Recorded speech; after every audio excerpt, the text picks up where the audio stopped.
Thank you very much. Thank you. Thank you. I stand before you today to fulfill one of my highest and most important duties under the United States Constitution, the nomination of a Supreme Court Justice.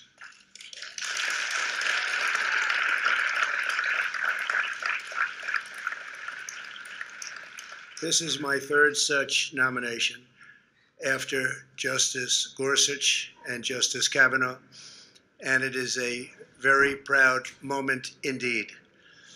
Over the past week, our nation has mourned the loss of a true American legend. Justice Ruth Bader Ginsburg was a legal giant and a pioneer for women. Her extraordinary life and legacy will inspire Americans for generations to come. Now we gather in the Rose Garden to continue our never-ending task of ensuring equal justice and preserving the impartial rule of law. Today it is my honor to nominate one of our nation's most brilliant and gifted legal minds to the Supreme Court. She is a woman of unparalleled achievement, towering intellect, sterling credentials, and unyielding loyalty to the Constitution, Judge Amy Coney Barrett.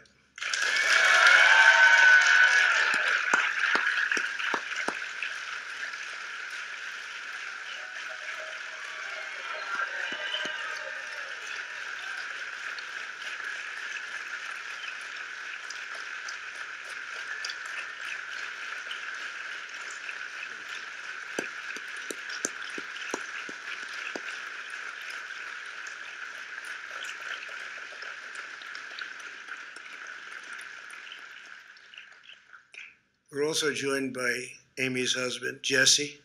Thank you, Jesse, very much. And their 7 beautiful children. Congratulations to you all. Very special day.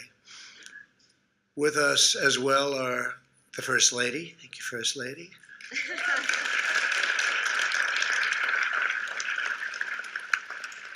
Along with Vice President Mike Pence and his amazing wife, Karen. Thank you very much, Karen.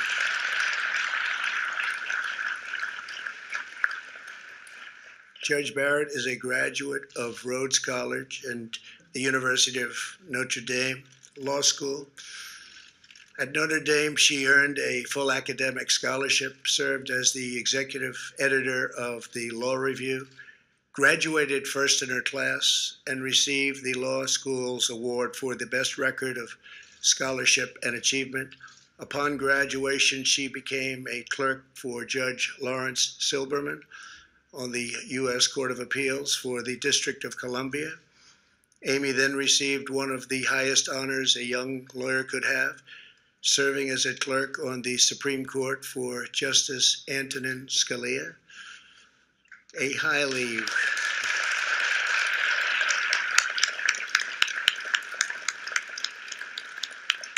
very highly respected law professor at Notre Dame wrote to Justice Scalia with a one-sentence recommendation: Amy Coney is the best student I ever had. That's pretty good.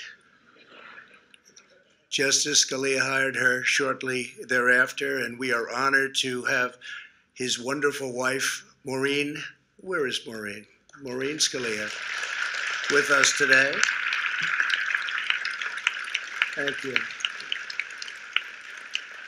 And our great Secretary of Labor. Thank you very much. Thank you, Mr. Secretary.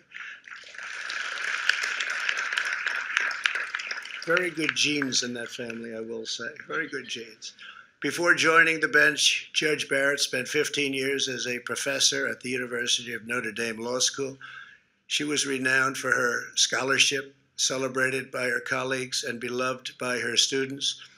3 times she was selected at Notre Dame Distinguished Professor of the Year.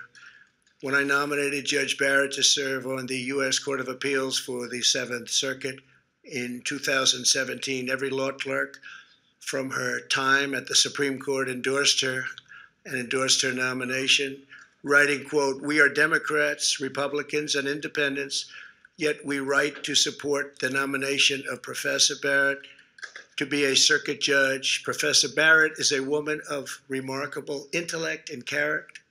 She is eminently qualified for the job. And I can tell you, I did that too. I looked and I studied, and you are very eminently qualified for this job. You are going to be fantastic. Thank you. Really fantastic.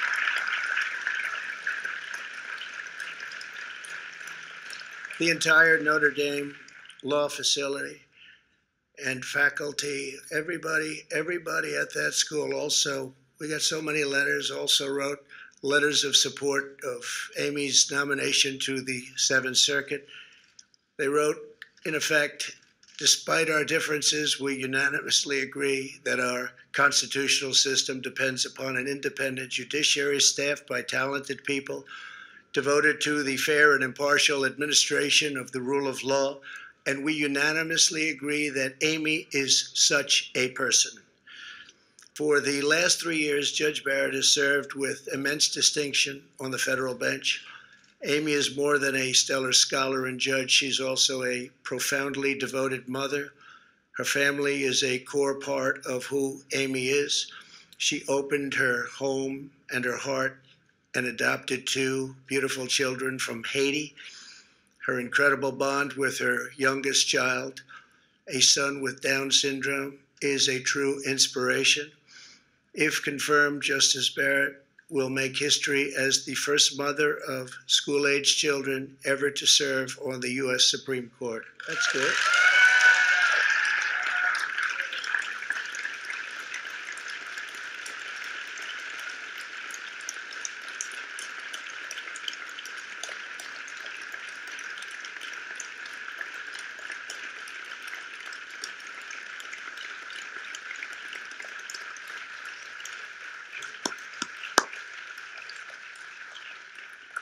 To her children, Emma, Vivian, Tess, John Peter, Liam, Juliet, and Benjamin, thank you for sharing your incredible mom with our country. Thank you very much.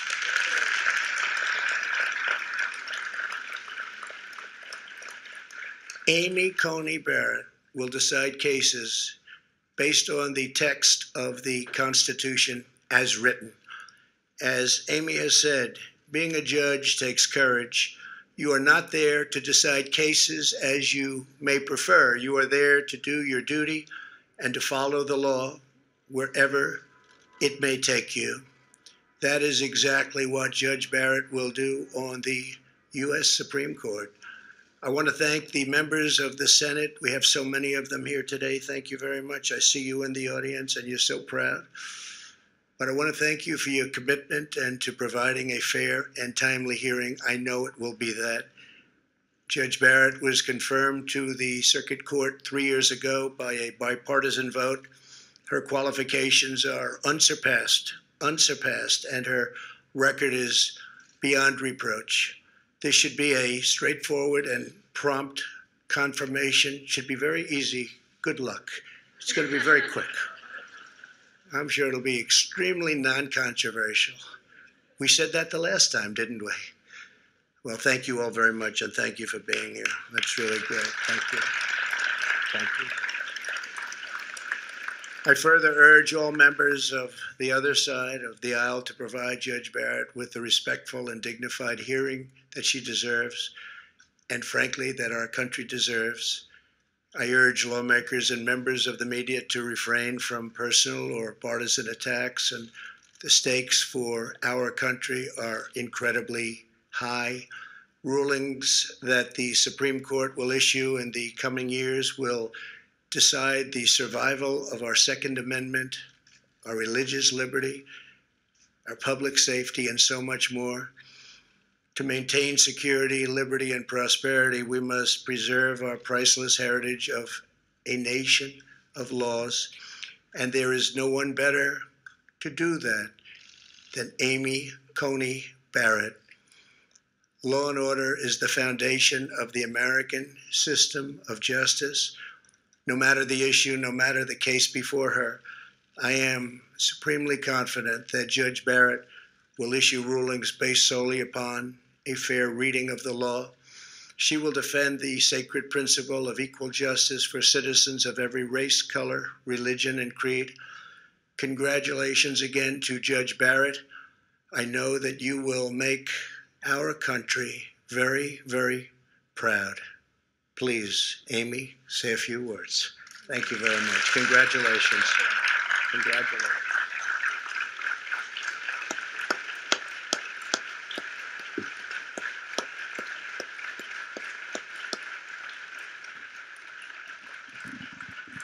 Thank you.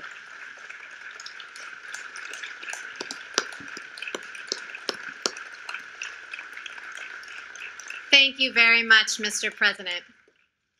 I am deeply honored by the confidence that you have placed in me. And I am so grateful to you and the First Lady, to the Vice President and the Second Lady, and to so many others here for your kindness on this rather overwhelming occasion. I fully understand that this is a momentous decision for a president. And if the Senate does me the honor of confirming me, I pledge to discharge the responsibilities of this job to the very best of my ability. I love the United States, and I love the United States Constitution. I am truly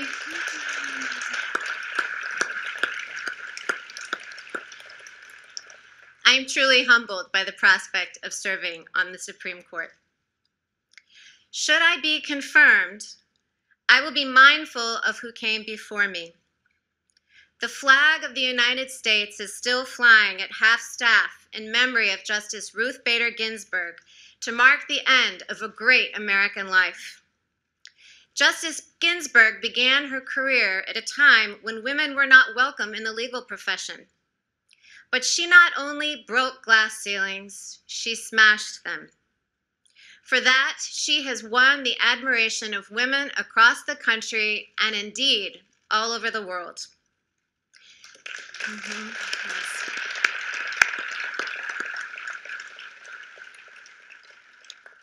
She was a woman of enormous talent and consequence, and her life of public service serves as an example to us all. Particularly poignant to me was her long and deep friendship with Justice Antonin Scalia, my own mentor. Justices Scalia and Ginsburg disagreed fiercely in print without rancor in person. Their ability to maintain a warm and rich friendship, despite their differences, even inspired an opera. These two great Americans demonstrated that arguments, even about matters of great consequence, need not destroy affection. In both my personal and professional relationships, I strive to meet that standard.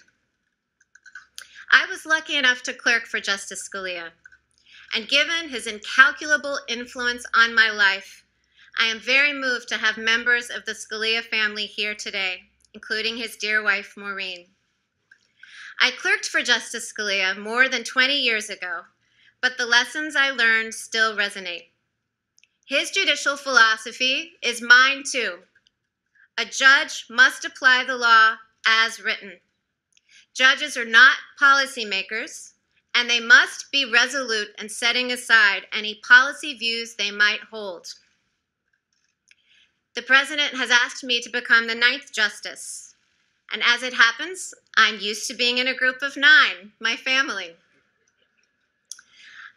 Our family includes me, my husband Jesse, Emma, Vivian, Tess, John Peter, Liam, Juliet, and Benjamin. Vivian and John Peter, as the President said, were born in Haiti, and they came to us 5 years apart when they were very young. And the most revealing fact about Benjamin, our youngest, is that his brothers and sisters unreservedly identify him as their favorite sibling. Our children obviously make our life very full. While I am a judge, I'm better known back home as a room parent, carpool driver, and birthday party planner. When schools went remote last spring, I tried on another hat. Jesse and I became co-principals of the Barrett e-Learning Academy. And yes, the list of enrolled students was a very long one. Our children are my greatest joy, even though they deprive me of any reasonable amount of sleep. I couldn't manage this very full life without the unwavering support of my husband, Jesse. At the start of our marriage, I imagined that we would run our household as partners. As it has turned out, Jesse does far more than his share of the work. To my chagrin, I learned at dinner recently that my children consider him to be the better cook. For 21 years, Jesse has asked me every single morning what he can do for me that day. And though I almost always say nothing, he still finds ways to take things off my plate. And that's not because he has a lot of free time. He has a busy law practice.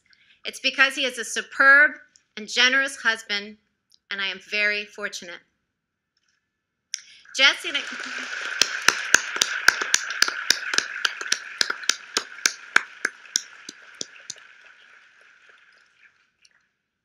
and I have a life full of relationships, not only with our children, but with siblings, friends, and fearless babysitters, one of whom is with us today. I am particularly grateful to my parents, Mike and Linda Coney. I have spent the bulk of my adulthood as a Midwesterner, but I grew up in their New Orleans home. And as my brother and sisters can also attest, Mom and Dad's generosity extends not only to us, but to more people than any of us could count. They are an inspiration. It is important at a moment like this to acknowledge family and friends. But this evening, I also want to acknowledge you, my fellow Americans. The President has nominated me to serve on the United States Supreme Court, and that institution belongs to all of us. If confirmed, I would not assume that role for the sake of those in my own circle, and certainly not for my own sake. I would assume this role to serve you. I would discharge the judicial oath, which requires me to administer justice without respect to persons, do equal right to the poor and rich, and faithfully and impartially discharge my duties under the United States Constitution. I have no illusions that the road ahead of me will be easy, either for the short term or the long haul. I never imagined that I would find myself in this position. But now that I am, I assure you that I will meet the challenge with both humility and courage. Members of the United States Senate, I look forward to working with you during the confirmation process, and I will do my very best to demonstrate that I am worthy of your support. Thank you.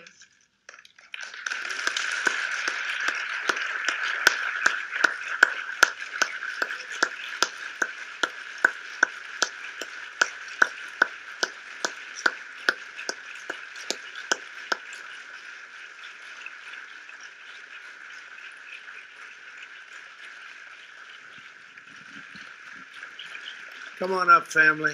Come on up, family. I want to acknowledge Attorney General Bill Barr. Bill, thank you very much for being here. Chief of Staff, thank you very much. Chief, doing a great job. And all of the senators, please, we really appreciate it. And I know you're going to have a busy couple of weeks, but I think it's going to be easier than you might think. So thank you very much for being here. Thank you all. Thank you all very much. Thank you. Congratulations, Amy.